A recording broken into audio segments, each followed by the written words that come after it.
Esther 5. Now it came to pass on the third day that Esther put on her royal apparel, and stood in the inner court of the king's house, over against the king's house. And the king sat upon his royal throne in the royal house, over against the gate of the house.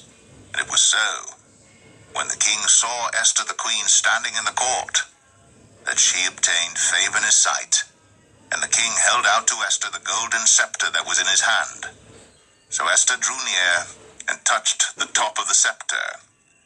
Then said the king unto her, What wilt thou, Queen Esther?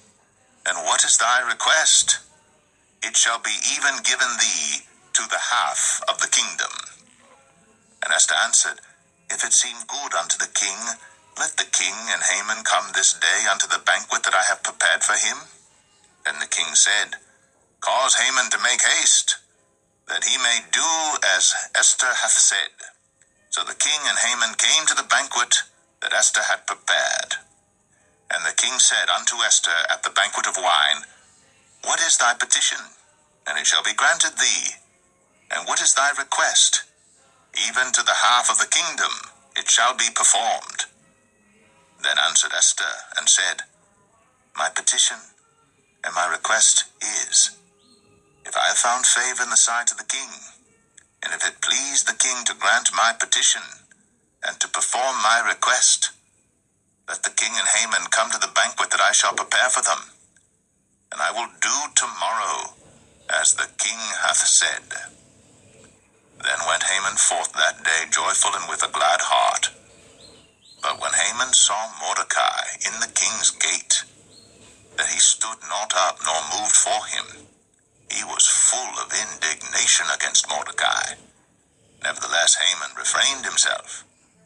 And when he came home, he sent and called for his friends, and Zeresh his wife. And Haman told them of the glory of his riches, and the multitude of his children, and all the things wherein the king had promoted him, and how he had advanced him above the princes and servants of the king. Haman said moreover, Yea, Esther the queen did let no man come in with the king unto the banquet that she had prepared, but myself, and tomorrow am I invited unto her also with the king. Yet all this availeth me nothing, so long as I see Mordecai the Jew sitting at the king's gate. Then said Zeresh his wife and all his friends unto him, Let a gallows be made of 50 cubits high, and tomorrow speak thou unto the king, that Mordecai may be hanged thereon. Then go thou in merrily with the king unto the banquet. And the thing pleased Haman, and he caused the gallows